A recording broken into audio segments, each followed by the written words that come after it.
Impact of inflation on stock market, इसके बारे में आज हम यहाँ पे डिस्कशन करने वाले हैं दोस्तों। कुछ पॉइंटर्स मैंने निकाल के रखे हुए हैं जो आपको प्रेजेंटेशन में नजर आएंगे। सो इन्फ्लेशन, अभी अगर आप देखोगे पूरी दुनिया का अगर सबसे बड़ा प्रॉब्लम हमें कुछ नजर आ रहा है तो वो है हाई इन्फ्लेशन। अब इंडिया में अगर आप देखोगे, because of high interest rates, high inflation, currency depreciation, तो हमारे लिए इन्फ्लेशन ये एक नॉर्मल फिनोमेना है। दो 4 से 6% तक अगर ये रहता है तो काफी अच्छा लगता है, बट ये इन्फ्लेशन अगर उसके ऊपर चला जाता है तो ये प्रॉब्लमेटिक हो सकता है, और उसका इंपैक्ट स्टॉक मार्केट पे क्या होगा ये हम आज डिस्कशन करने वाले हैं। आज अगर हम देखते हैं कि डेवलप मार्केट में स्पेसिफिकली अगर हम यूएस मार्केट की बात करते हैं, यूएस इकोनॉमी की बात करते हैं, तो यूएस में जो करंट इन्फ्लेशन रेट है वो मोर देन 7.5% है। कितना? 7.5%। ऐसा हाई इन्फ्लेशन 1980s में देखा गया था। अब सबको ऐसे लग रहा था, स्पेसिफिकली सेंट्रल बैंक्स को, वाई सेंट्रल बैंक्स, सबको, मतलब इंक्लूडिंग अस, सबको ऐसे ही लग रहा था कि ये जो इन्फ्लेशन आया है last year, that was majorly because of supply chain bottlenecks. Because of Covid बहुत सारे मूवमेंट्स नहीं हो रहे थे कंट्रीज में रॉ मटेरियल के वगैरह। सो उसके चक्कर में भाई ट्रांजिटरी है ये इन्फ्लेशन, जो है वो ट्रांजिटरी है। This is not a permanent inflation, ये चला जाएगा, एक आध साल में ये इन्फ्लेशन चला जाएगा, ऐसा सबको लग रहा था। इवन सेंट्रल बैंक्स की आप कमेंट्री देखते हो, फिर वो रिजर्व बैंक ऑफ इंडिया हो या फिर यूएस की फेडरल रिजर्व हो, सबकी कमेंट्री वैसे ही आ रही थी कि भाई ये ट्रांजिटरी है, डोंट वरी, ये इन्फ्लेशन चला जाएगा and we will focus more on growth side, कि भाई इकोनॉमी में ग्रोथ आनी चाहिए। अगर ग्रोथ आएगी तो एम्प्लॉयमेंट जनरेट होगा, एम्प्लॉयमेंट जनरेट होगा तो ओवरऑल आई थिंक एक स्टेडीनेस रहेगा इकोनॉमी में, and from the longer term point of view we will go into a growth phase. That's what the discussions were. So पहले यही सारे डिस्कशंस हो रहे थे, और इसीलिए जब पेंडेमिक आया तो पेंडेमिक को जो टैकल करने के लिए सबसे बड़ा पॉइंट रिजर्व बैंक या फिर फेडरल रिजर्व या फिर कोई भी सेंट्रल बैंक के पास क्या था कि भाई लूज मॉनिटरी पॉलिसी, यानी इंटरेस्ट रेट्स घटा दो और पैसा प्रिंट करना शुरू कर दो। जबरदस्त अमाउंट ऑफ मनी प्रिंटिंग हुई है ऑल ओवर वर्ल्ड। अगर टोटल मनी प्रिंटिंग हम बात करते हैं, जिसको क्वांटिटेटिव ईजिंग कहा जा रहा था, मतलब जो मार्केट में बॉन्ड्स है वो खरीद रही थी सेंट्रल बैंक्स, और मार्केट में पैसा इन्फ्यूज किया जा रहा था। सो इसे कहते हैं लूज मॉनेटरी पॉलिसी। एक तो इंटरेस्ट रेट्स आप घटा दो और पैसा भी मार्केट में जबरदस्त तरीके से इन्फ्यूज कर दो। और फिर जो देखा हमने, मतलब मार्च 2020 में जब पैंडेमिक आया था, ऐसा लग रहा था क्या होगा दुनिया का। उसके बाद जब यूएस मार्केट्स हो या फिर यूरोपियन मार्केट्स हो या फिर इंडियन मार्केट्स हो या फिर एशियन मार्केट्स हो, एक जबरदस्त रैली हमने स्टॉक मार्केट्स में देखी थी। क्यों हुई? बिकॉज ये जो पैसा मार्केट में इन्फ्यूज किया गया, ये पैसा इन्फ्यूज किया गया था to take care of the economy, so that कि लोन्स वगैरह लगे लोगों को, बिजनेसेस करने में कोई कैश क्रंच आ जाए तो वो पैसा उनके पास होना चाहिए था। प्लस स्टिमुलस भी दिए गए, बहुत सारे लोगों के अकाउंट में पैसा दिया गया, जबरदस्त। डेवलप मार्केट में हुआ, अपने यहाँ पे इतना ज्यादा कुछ हुआ नहीं। और फिर लोगों के पास बाहर तो जा नहीं रहे थे, सेविंग्स हो रहे थे, खर्चे कम थे, सेविंग ज्यादा थी, तो ये भी एक एडिशनल पैसा जो था वो स्टॉक मार्केट में आ रहा था। Because of this loose monetary policy हमने अनप्रेसिडेंटेड लेवल के रिटर्न्स, रैलीज मार्केट में देखे, स्टॉक मार्केट में देखे अक्रॉस दी वर्ल्ड। तो ये लूज मॉनेटरी पॉलिसीज की वजह से ये सारी चीजें हुई। अब जो इन्फ्लेशन को ये ट्रांजिटरी बोल रहे थे कि भाई ये तो चला जाएगा, एक साल में चला जाएगा, ये जाता हुआ नजर नहीं आ रहा है। तो अब हो गया प्रॉब्लम सेंट्रल बैंक्स को, सारे सेंट्रल बैंक्स को इसका प्रॉब्लम हो रहा है अभी, और उनको ये टैकल करने के लिए एक ही ऑप्शन है, और वो ऑप्शन क्या है? वो ऑप्शन है इंटरेस्ट रेट्स बढ़ाना। यानी इन्फ्लेशन क्यों बढ़ता है? इन्फ्लेशन बढ़ता है because there is a too much of demand और less supply, that's why inflation goes up. अब अगर सप्लाई लिमिटेड है या फिर डिमांड थोड़ी सी ज्यादा है, तो डिमांड किल करने के लिए क्या चाहिए? डिमांड किल करने के लिए इंटरेस्ट रेट्स बढ़ा दो भाई। लोग अगर लोन्स कम लेंगे तो ऑटोमेटिकली ये कूल ऑफ होगा।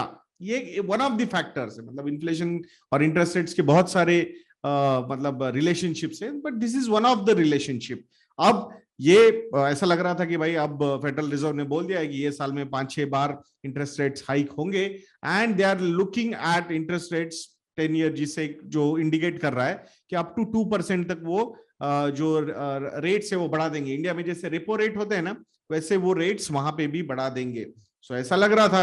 बट अब हो गया जियोपॉलिटिकल टेंशन। अब टेंशन क्या हो गया, यूक्रेन और रशिया का वॉर हो रहा है, और इस वॉर के चक्कर में जो कैस्केडिंग इंपैक्ट्स है, मतलब अगर आप रशिया पे सैंक्शंस लगाओगे तो ऑयल के प्राइसेस बढ़ेंगे, और फिर से एक बार ग्लोबल इकोनॉमी जो ऑयल पे बहुत ज्यादा डिपेंड है, फॉसिल फ्यूल पे जो डिपेंडेंसी है पूरी दुनिया की वो बहुत ज्यादा है। अभी भी ये जो ऑल्टरनेटिव रिसोर्सेस है, एनर्जी रिसोर्सेस या फिर जो रिन्यूएबल एनर्जी एनर्जी रिसोर्सेस है, ये इतने अमाउंट, मतलब इतनी उसकी कैपेसिटी नहीं है कि वो पूरी दुनिया की डिमांड को सेटिस्फाई कर पाए।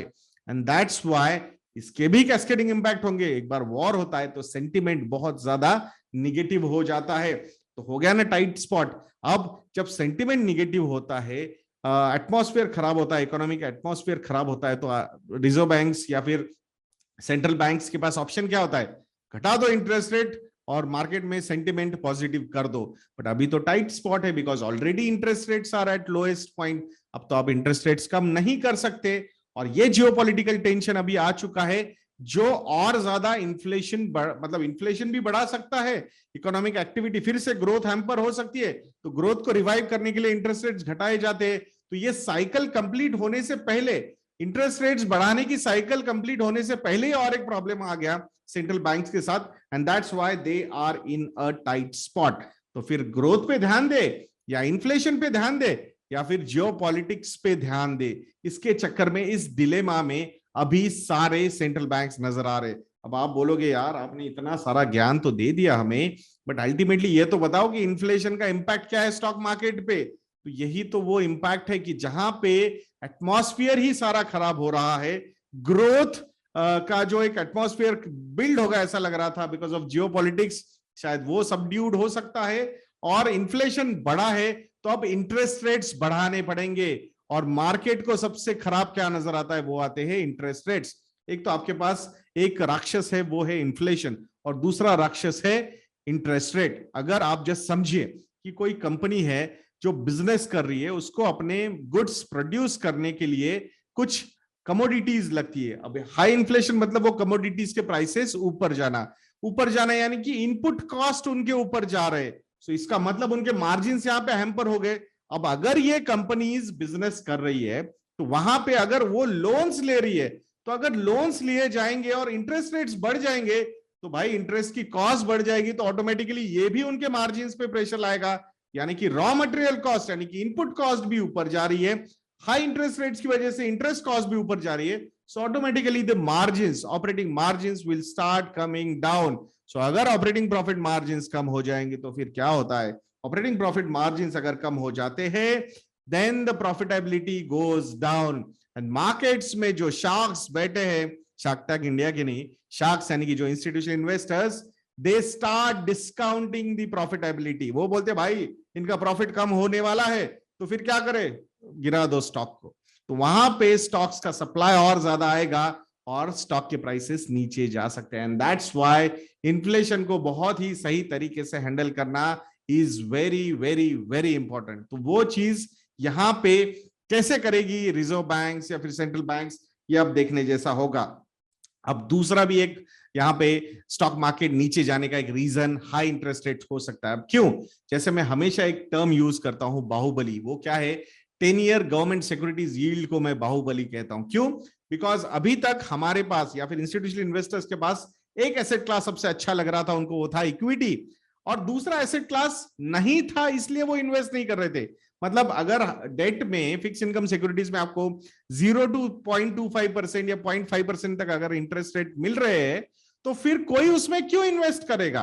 तो यहां पे जैसे जैसे यील्ड्स ऊपर जानी शुरू हो गई तो ये जो इंस्टीट्यूशनल इन्वेस्टर्स थे जिनको लग रहा था कि भाई अब हाई इंटरेस्ट रेट्स आ सकते हैं, तो हाई इंटरेस्ट रेट्स आएंगे तो प्रॉफिटेबिलिटी में प्रॉब्लम होगा कंपनीज के, तो we will find out the other asset class to invest. और क्या होता है इंस्टीट्यूशनल इन्वेस्टर्स के पास other asset class to invest, that is debt as an asset class, fix income securities जिसे कहा जाता है। So now they have started parking the money into fixed income securities। ऊपर से अब ये जियोपॉलिटिकल टेंशन भी आ गया, तो जियोपॉलिटिकल टेंशन आ गया तो फिर से इक्विटी, जिस एसेट क्लास को स्पेकुलेटिव एसेट क्लास माना जाता है, वहां से और आउटफ्लोज हो सकते हैं और वो पैसा फिक्स इनकम सिक्योरिटीज यानी कि डेट एसेट क्लास में जा सकता है। तो outflows from equity will go into debt as an asset class. तो automatically high inflation will result into high interest rates, will result into low profitability, will result into falling stock prices. तो ये सारा एक दूसरे के साथ connection है.